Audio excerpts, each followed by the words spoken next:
Welcome back, my friends, to another episode of the Shema podcast. One of the things I've discussed, and one of the reasons I started this podcast, I began it back in 2020 as I was about to move into a Jewish community. And I wanted to bring you along with that experience. I wanted to sort of say, hey, look, you're not familiar with this environment. I'm not familiar with this environment. And as you've heard from me, it's been a remarkable experience. It's incredible to be around people that are all devoted to the same cause of learning Torah, coming closer to Hashem. It's like, if you want to be great at something, surround yourself by people that are greater than you, because that's going to lift you up and give you a much higher benchmark to reach for. And I do remember early on when I was out in the suburbs, I chose a school based off the SAT scores, the GPAs, the percentage of kids that went to good colleges. And it was the same school district that I grew up in. And of course, when we moved there, I started to become religious and my metrics began to change. What was valuable? And my daughter, when she started to enter middle school, I brought up this idea of moving to a community, and she was so angry at me for bringing it up. She didn't talk to me for weeks. I left it alone. I remember just thinking about the culture in which I grew up in, about her growing up in such a culture. I asked my friends who still live there, who had older kids, I said, what's the high school like? One of my friends said, it's worse than the way you left it, Dan. Basically meaning, insinuating, and rightfully so, that I probably did cause it to degenerate considerably because I was the guy that was out partying and doing everything that a young Jewish guy should not be doing. But the culture there is just something I did not want my daughter to grow up in. It definitely does not hold the values that we want to instill in our children. And I'll sum it up by saying that when I was going to high school there, it's the same way now. Parents are very concerned about their kids' SAT scores and their GPA. But I know all the girls I was around in high school told me that their parents put them on birth control, and they told me because their parents said, we know you're going to have sex, there's nothing we can do about that, but at least you don't get pregnant. So it's like we're throwing in the towel on the most important thing possible. Just focus on your GPA and your SAT scores. And I remember, davening in my office by myself. I didn't know what to do, and I would literally my eyes would fill up with tears praying to Hashem. She's our daughter. You have to help me here. I don't know what to do. And literally it was in no time after that, she came to me and said she wanted to move to a community. And I'm so grateful that she got to go through her high school years here. And, I wanted to bring on a guest, Rabbi Garfield, who heads our Yeshiva Torah Emet school, that's pre-K all the way through 8th grade, and really impress upon you how essential and necessary it is to, if you're not living in a community, to really consider doing so for your children. Welcome to the Shema Podcast, the podcast for the perplexed, where Torah insights, intertwined through personal stories, as well as interviews with leading Torah scholars, demonstrate the empowering qualities of Torah and mitzvot. For more great Torah learning through Torch, the Torah Outreach Center of Houston, go to torchweb.org. Now to the show. So Rabbi Garfield, thank you so much for coming on the show. My pleasure. Let's hear about your background first. Okay, wonderful. I grew up in Philadelphia. My parents did not grow up religious. They became religious sort of as a result of some of the things that you talked about. As me and my one brother were born, and my parents were thinking, how are we going to maintain our values? How are we going to make sure that our children have a wholesome life? And that very much led them to reconsider their entire lifestyle. They became close to our local rabbi, and the rest is history. And he convinced them really to send us to the local Jewish day school, not to the public school, which we did, which at that time was a very underdeveloped school. So it was a real commitment. And both my parents have advanced degrees and wanted us certainly to go to college, and that was really important to them. So for them to make that decision at that time was certainly a remarkable statement for themselves about who they wanted to be. So as we grew up, we became more religious, essentially. Like the school itself and the exposure and raising kids sort of led them naturally to be more connected to the synagogue and more committed in their own practice. So after growing up in Philadelphia, I went to Israel for a number of years and studied in yeshiva, sort of a very intense time there. Came back to Baltimore, where I enrolled in a dual program in yeshiva and got a master's in counseling from Johns Hopkins University. There's a relationship between that school and Hopkins. I got a master's in counseling because I wasn't sure what direction I wanted to go into. Long story short, I ended up choosing education, found the counseling to be so helpful because so many interactions around education are about helping children grow, helping people see new sides of behavior and idea and values that relates to the counseling background so much. And one thing led to another. I moved to Atlanta. I was the 9th grade Judaics teacher in a boys' yeshiva high school for 10 years. And I've been in Houston for 14 years, where I have been the head of the school of our community. When I got here, there were about 150 kids. Now we have close to 550 kids. Wow. So that's a remarkable change. And along the way, I got a doctorate in education because I really felt that I wanted to make sure I had all the information that I could to help children be the best they can. So I went back to school, University of Houston, and got a doctorate. Beautiful. Amazing. So you have I knew I had the right person on here because you've seen both worlds, especially through the lens of your parents' eyes. So assume we're talking here to people that are Baal Teshuvah. They sort of, as I always sort of say, you wake up out of the matrix and all of a sudden you're like in Suburbanville, right? Like, okay, what do I do now? Keeping kosher is very hard. If you're not near a kosher restaurant, so my wife had to drive all the way over to the side town, come back to Kingwood. Shabbos is very difficult. But I know when it comes to our children, it tends to motivate us a lot more than doing something for ourselves. And I know the people listening, they're like, they know what it was like growing up in their schools in the secular world, and they don't want that either. So I want you to paint a picture, if you could, about the overguiding philosophy of the educational system that you want to provide to the children here. So one of the things that makes a private Jewish school, unique is our ability to create a culture that's very specific. The public school is not allowed to do that by law. You have to separate, to a large extent, your personal values and the educational product, where you're sort of distilled education to not a valueless approach, but not too heavy on the values, more on the content, or American, sort of par values that everyone would accept. But our schools are very different because the people who come to our school want a specific result culturally, religiously, identity-wise. And so the school is really built around that, not as much on the information, although that's part of it. And we certainly want to prepare our students scholastically, and we do. But we put an equal emphasis on the cultural experience, on the values, on the personal character development, and we're very explicit about that. So in our school, character development, religious observance, cultural environment is very much part of the experience that kids have. How is the curriculum divided up between, I guess what you would call their Judaics and the secular subjects? Pretty much half-half. Most of the classes have Judaics in the morning from about 8:30 to 12, give or take a few minutes. And then after lunch, so 12:31 till 4, is what we call general studies, which is your basic science, math, social studies, and language arts. And they have two different teachers. So they'll have in the morning a Judaics teacher for that entire period of time. And then general studies, depending on the age of the kid, either in the middle school, they'll have it by subject. In the younger grades, they have one primary teacher. But the pretty much the time is split half-half. The only difference is in 1st through 4th, we offer Ivrit, Hebrew language, which sort of complements their studies. So we give 45 minutes of that in addition. Beautiful.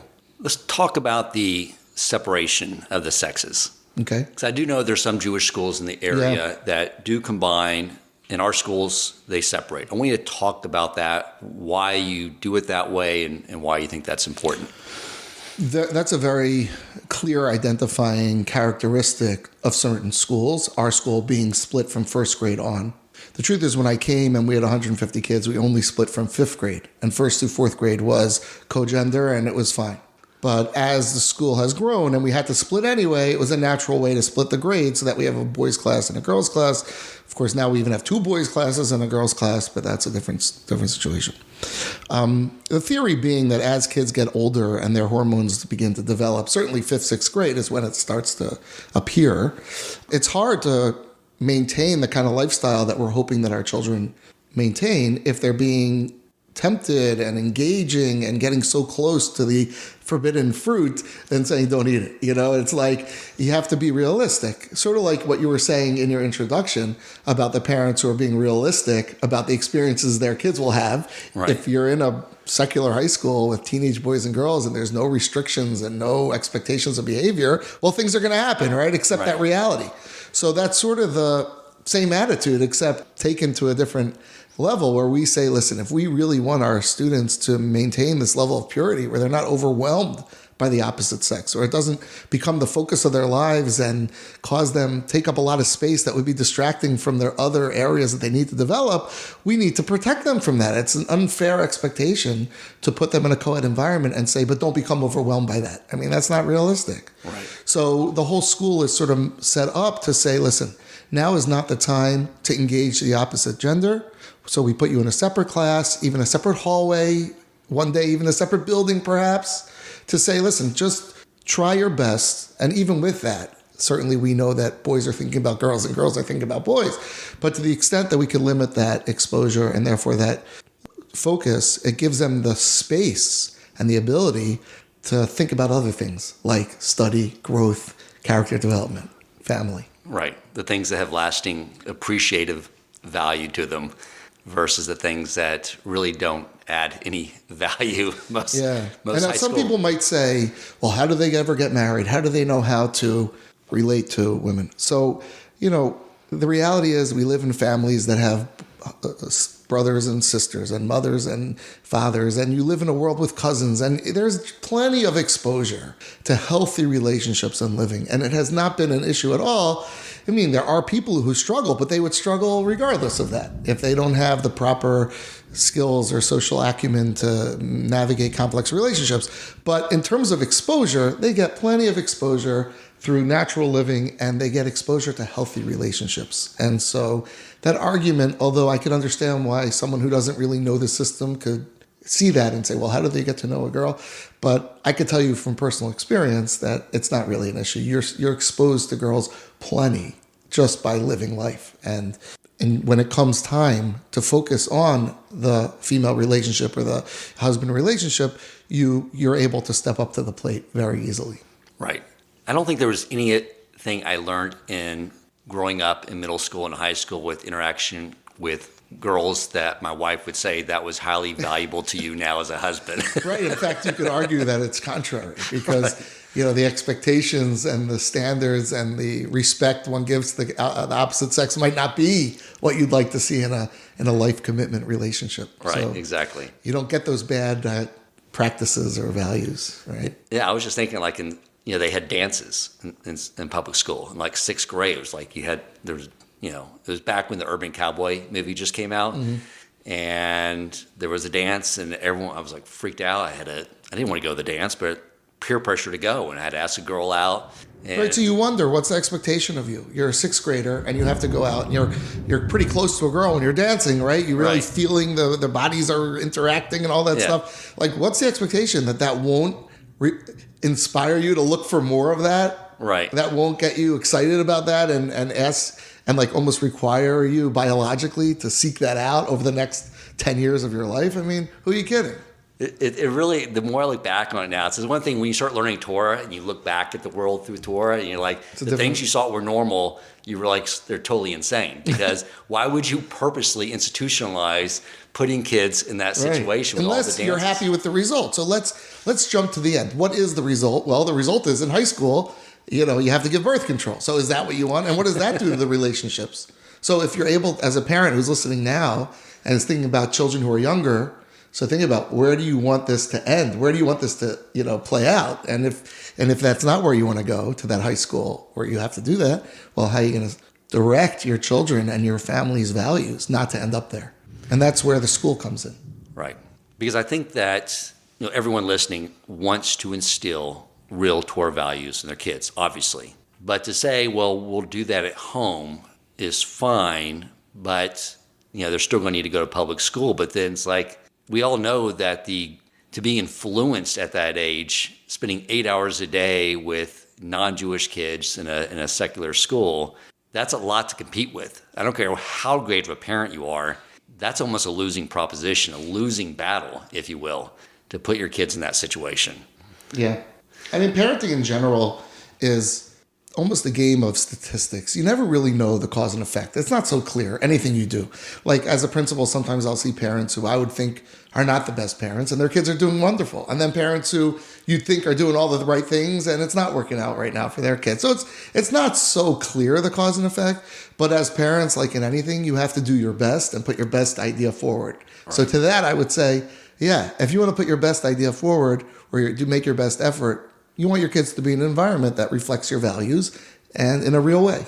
Right. And hope that all synergistically between your house and school and family and exposure and what you do with them and what you allow into your house all plays together to develop certain values. For sure. Absolutely.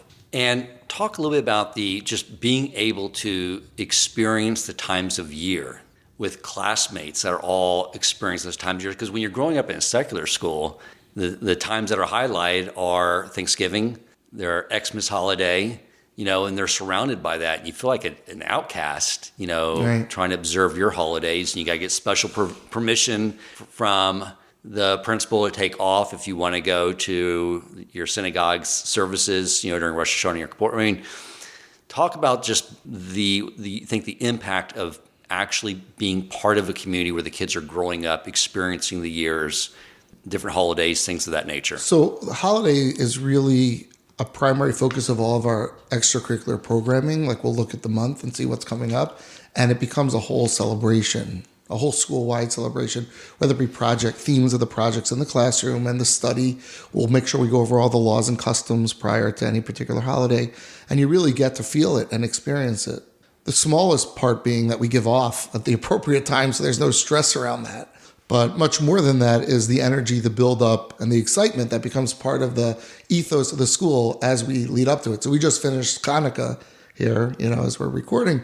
And even though we were off from a little of Hanukkah, but it became, we gave out dreidels and latkes and donuts or whatever we ended up giving up, and lit the menorah in the school and said the special prayers together, and really becomes part of the culture of that school. And especially for Balei Tshuva, who are listening, and my parents being that, it's much harder to give that at home because you yourself don't know how to fully create that culture because you might not have grown up with that.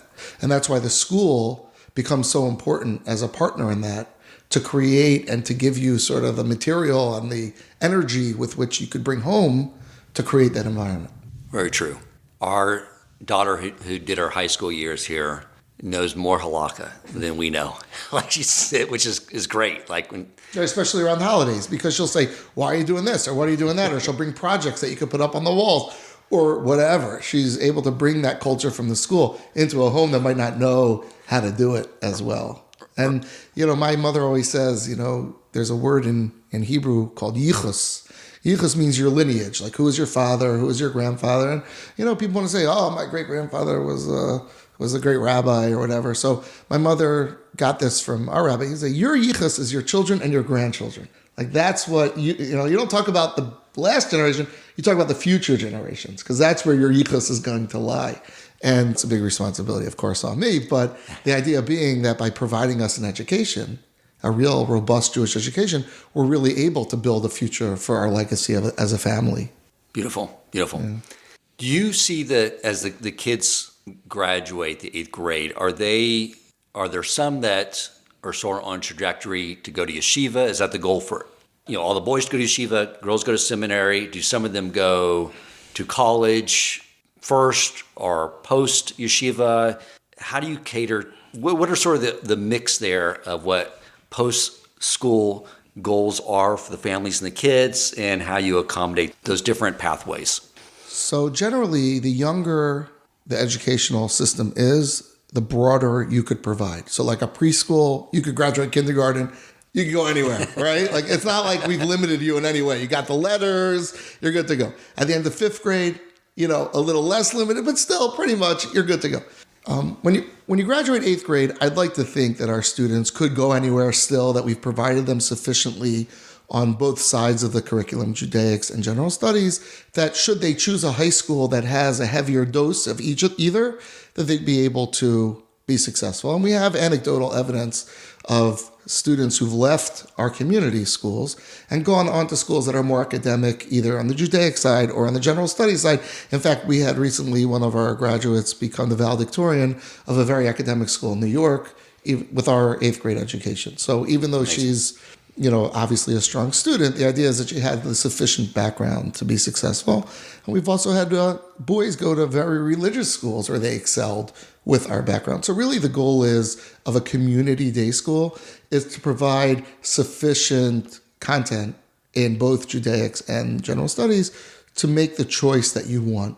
Most of our students, though, are choosing a path that does not end at a 4-year full college experience.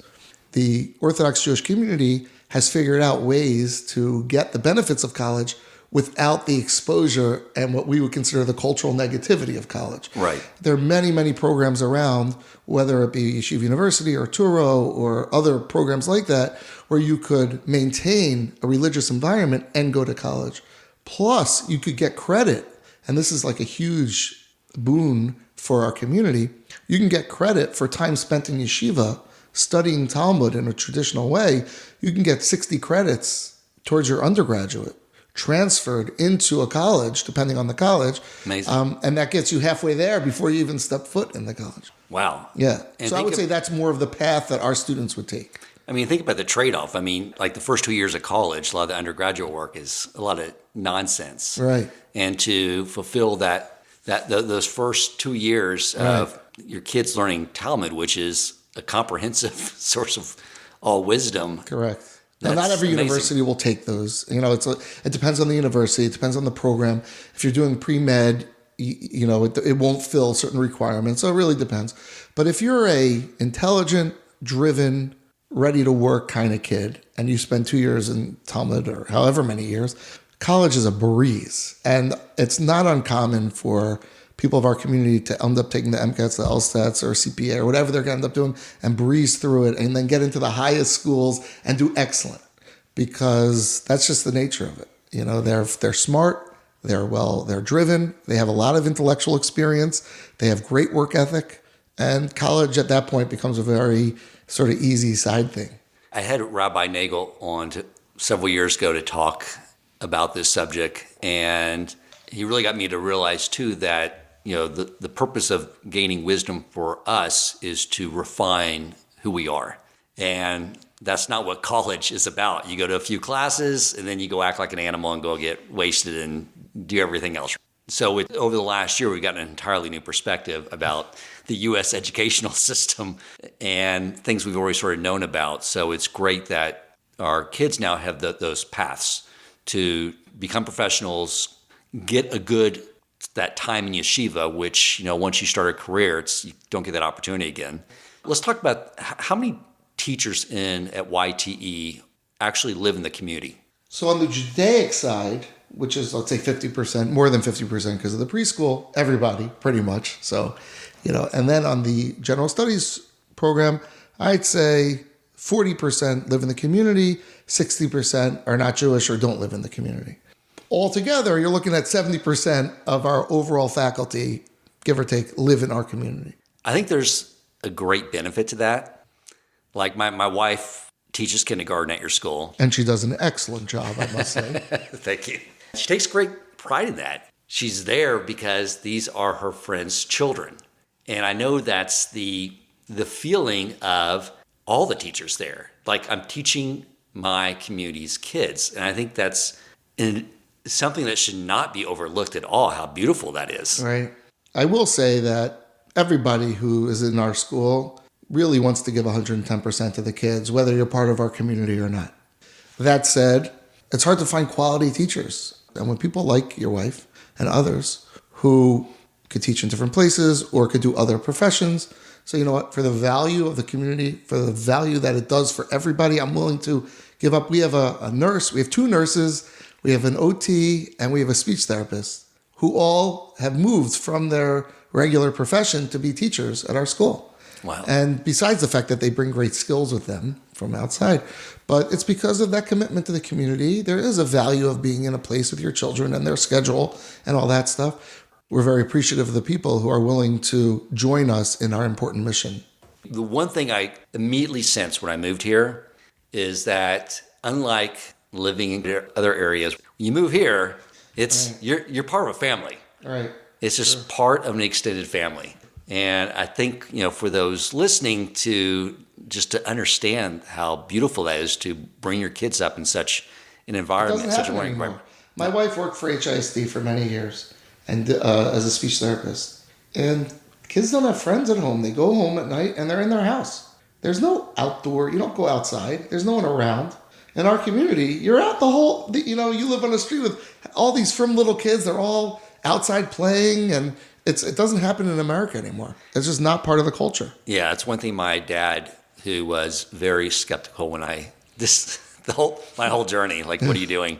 But when we moved here, that's when he got it. Because as a guy who grew up in the 50s, there's kids out playing in the street. He came here and he's just like, he totally loves it. Right. I mean, it's like, you made the wisest decision moving there. Right. You see kids playing in the street. In the suburbs, kids are inside playing video games. So I think that entire culture definitely adds to the learning environment. And too, when I was going to school, like, there was the whole thing with fights. My dad moved us every year for quite some time because he was a project manager for Brandon Root. And my school routine was in August, getting your school books, getting your new clothes for the school year, and then planning for the first fight with the bully. Really? Yeah, it was like every year. My dad horrible. would prepare me for, and it was just like, it was the total norm. When Jews are around each other, they know the worst thing you do is consider striking another Jew. But it was such a part of the culture. Wow. In public schools I didn't know that. of getting in fights all the time. Yeah, we don't have that at all. Zero. I mean, not to say kids never get in arguments, but physical, aggressive fights, we just don't have. Yeah, it's a beautiful thing. Now, I'll say this, I shared this story with many years ago when I first moved here, but that just really moved me because I was thinking about like my upbringing, getting in fights, all the things I was doing. And I went to shul to meet with someone to learn with. It was at Heimish. And it was during COVID, so Rabbi Nagel was doing his Daf Yomi through his computer. And there was a bunch of YTE boys, 11, 12, 13, 14, sitting there. I said, what are you guys doing here? It's a Sunday.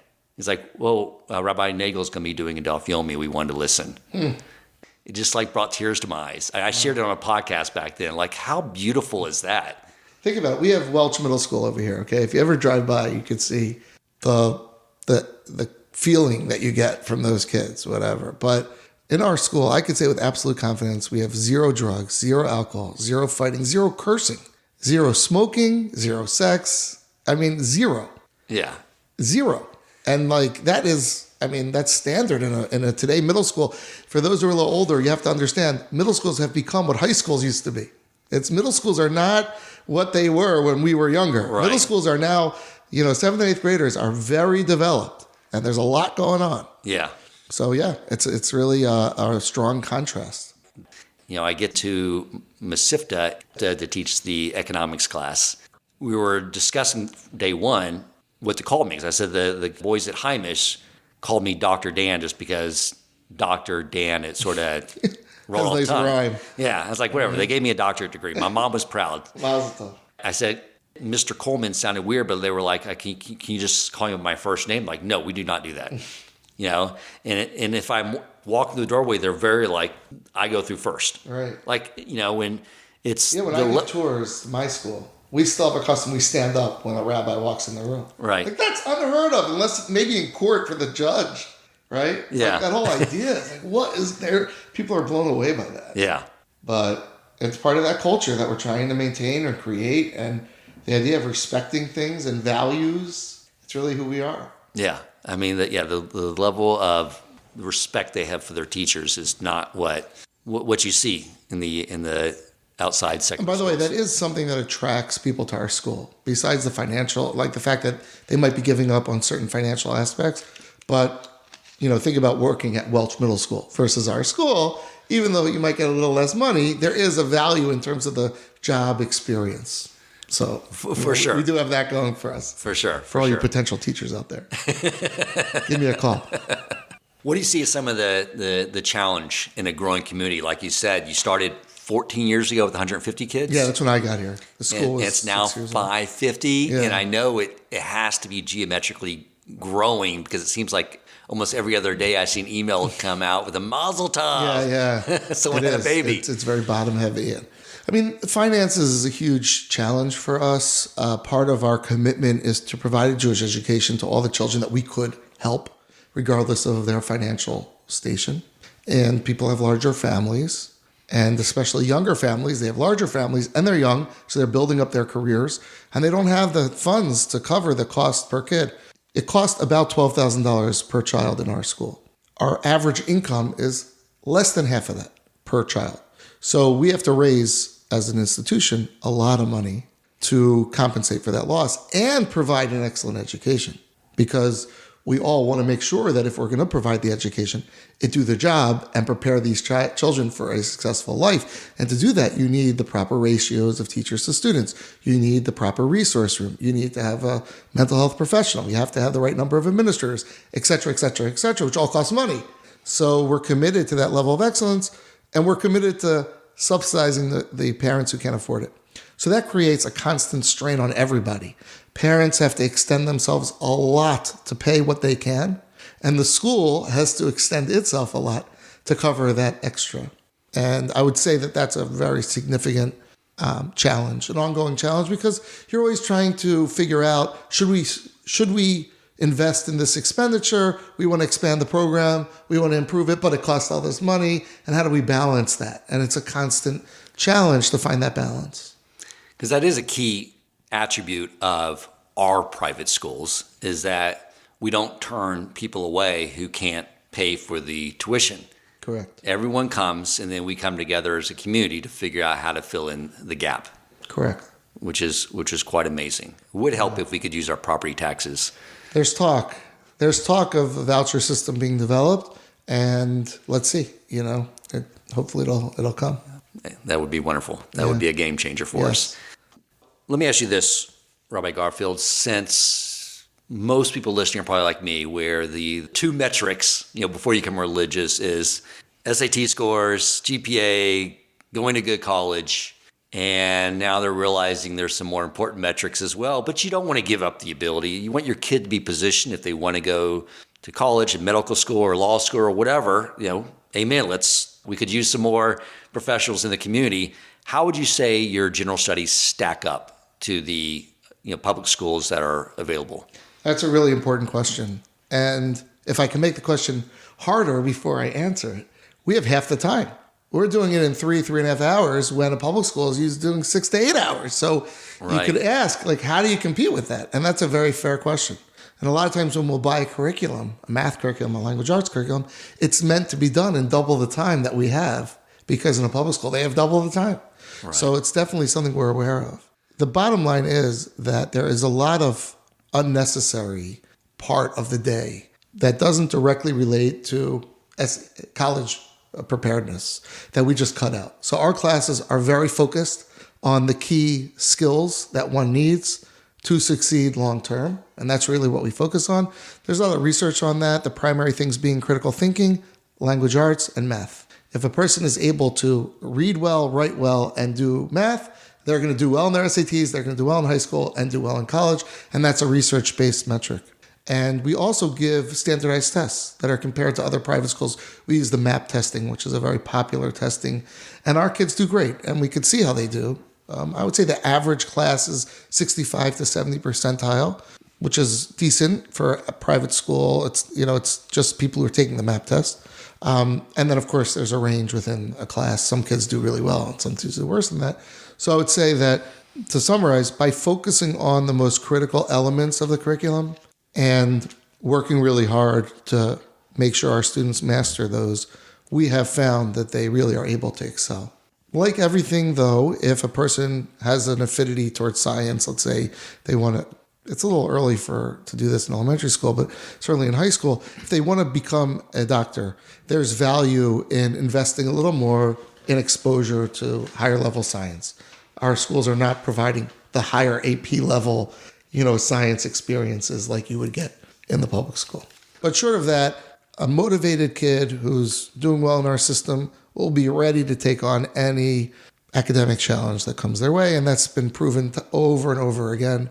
I'm a good case in point myself. I went to high school, to a non-highly academic high school. It was okay, but it was very Judaics focused, similar to the school we're talking about. Then I went to Yeshiva for 5 years, where I studied Torah straight all day. And then I went to Johns Hopkins University, and I did great. And it was not a heavy lift. I hate to say, no genius, but it was not a heavy lift. Right. And Hopkins is an excellent school. So, I experienced it myself. Right, exactly. Because the learning of Torah teaches critical thinking. Yeah. It teaches you how to learn, how to investigate. And focus, hard work. Yeah. Inquisitive. Yeah. Right, you're right. And I look at a lot of the classes I took in high school, I'm thinking back on it, and a lot of them were just filler stuff just to keep us in there for the time. But it was nonsensical stuff that I certainly don't think contributed to my life or college or profession or anything like that. So we just cut out all the fat and get down to the nitty gritty to make sure our kids are educated in everything that's going to make them success in life, which has to include knowing their Torah. Absolutely. And you teach them Hebrew as well, correct? Yeah, not everyone walks away, being fluent in Hebrew, but they get exposure to the language and they could read it and learn to start to translate it. Fluency comes from a level of exposure that's hard to create in a school in America. Right. It's just not. But in terms of being very comfortable with the language and being able to read it and translate it, the boys also are exposed to Aramaic because the Talmud is written in Aramaic. Right. So an 8th grader really walks away with at least 3 languages written and reading, which is English, Hebrew, and Aramaic. That's not amazing. too bad for an 8th grader. No, I'm very impressed. I've always been impressed just observing what the schools here are bringing to our kids. Let me ask you this, Rabbi. I know it's really important in the secular school system is sports, learning teamwork, and a lot of times parents look at that as their way of bagging a scholarship and saving them some money on the college tuition. Are there sports activities for kids who are enjoying baseball or want to play football or anything like that? There is, but it is an area that will come with sacrifice, clearly. When you talk about cutting fat and focusing on the key subjects, I will say that serious competitive sports is not part of the equation. We happen to have a basketball team in our school, but it's not the same way it is in a public school. It's not like we have pep rallies and all this. It's they play some games. They have some practices. One of my children was really into sports, and we got him outside of school. We would bring him to. Actually, I have 2 kids like that, and we bring them to things at the JCC or gymnastics, or he was into soccer. He was on one of these traveling soccer teams. So if you want it, you have to bring it on your own. It is not really something that has gotten the focus of the resources of our schools.